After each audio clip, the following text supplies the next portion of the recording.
I am seeing so many people getting divorced, and it is absolutely disgusting that some of these women didn't leave their husbands earlier.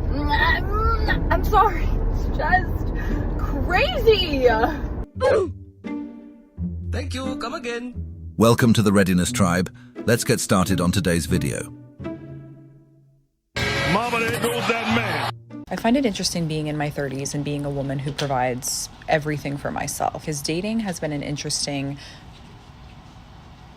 opportunity challenge / project, because I find that I don't really need anything from somebody. I just want something from somebody. And when I don't need something, the thing that I'm really looking for is your character. And unfortunately, a lot of people really struggle in that category. They really struggle in that category. Like, I don't need your money, not impressed by it. I don't need you to take care of me in any certain way. I don't need anything from a logistical perspective. Opportunity challenge / project. There's obviously incredible and very important things that men obviously provide to relationships. I want to be very clear about that. I think there is a lot about the masculine that definitely supports very much of the feminine.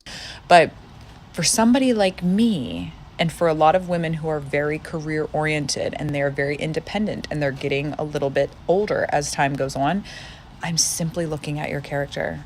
That's it. Liar. Modern culture sells young women the idea that hyper-independence is the ultimate flex, confusing "I don't need a man to survive" with "I don't need a partner to build a fulfilling life." In their 20s, career momentum and endless social validation obscure long-term relationship goals. Hitting their 30s often triggers a desire for stability and family, but the dating market has shifted. Many women assume that accumulated career success makes them a more attractive partner to a top-tier man. In reality, high-character men prioritize femininity, low drama, and cooperation over a resume. By the time she decides she's ready to invest in a relationship, the pool of men who meet her standards often prefer women who valued partnership from the start, not those treating marriage as a late-stage add-on. I have had an epiphany tonight, right? Listen to this. Forget about going to running clubs. Forget about going to pottery. Forget about going to all these meet-up groups, right? Forget about going on Hinge. I know where all the men are.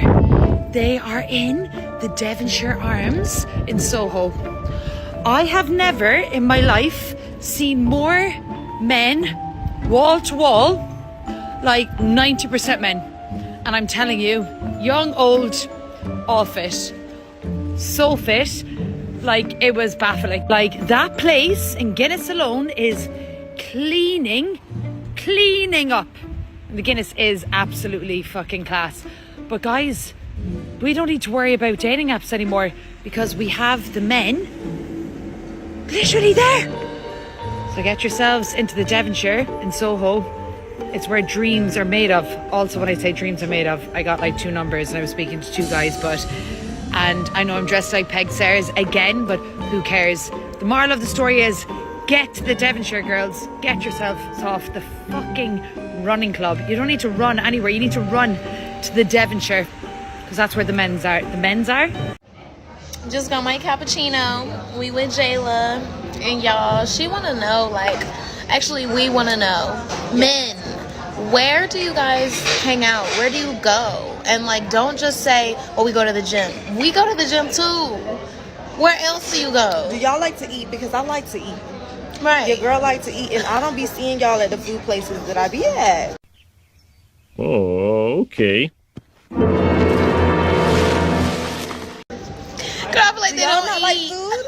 I don't like food. They don't have hobbies. They don't go out and eat. What do you do?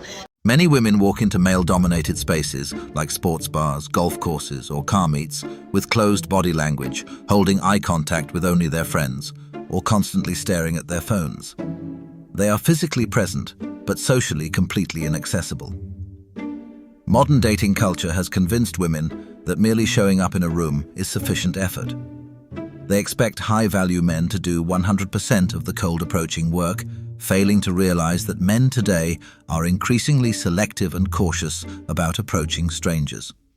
When men go to places like the gym, a hardware store, or hobby spots, They are usually focused on a task or hanging out with their friends, not actively scanning for a partner. If a woman doesn't drop a clear signal or initiate a casual conversation, she remains invisible in those settings. Going to high-volume nightlife spots or chaotic events might put women in proximity to men, but it rarely fosters an environment where quality men feel comfortable striking up meaningful, low-pressure conversations. You know, sometimes being a hopeless romantic really does suck because I want to fall in love. I want to find my one true happily ever after, right? But I'm so picky because I want you, first of all, to love me back. Bare minimum. I want someone I can build a home with. I want someone I can build a family with. I want someone I can be my weird little gremlin with and raise little weird gremlins that are just like me. And they just sit there and go, that's my girl. Oh, okay. Okay, I am a 36, almost 37-year-old single female living in San Diego.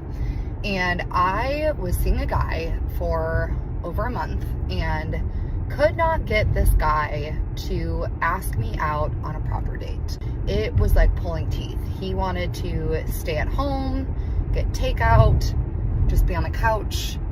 And I'm just curious if I'm the only one going through this. And at the end of it, I mean, we're no longer talking.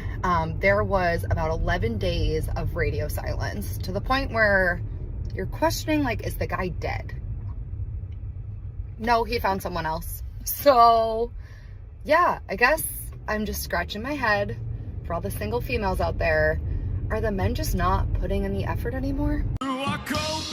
Many women allow hanging out or casual low-cost meets, like late-night home visits, early in a relationship, hoping the man will eventually upgrade his effort.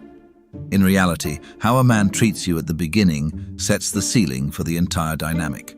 Spending a month talking or occasionally meeting up creates a false sense of intimacy. Without clear standards, dates, and explicit conversations about direction, duration does not equal devotion. Silence for multiple days is a clear indicator of low interest. Women often rationalize long gaps in communication. He's just busy with work, instead of recognizing that a man who values a woman will not willingly risk losing her through radio silence. Many women project their own desires onto a man, falling in love with his potential rather than evaluating his actual actions. When he disappears and moves on, the anger often stems from the realization that they invested emotionally in a scenario he never took seriously.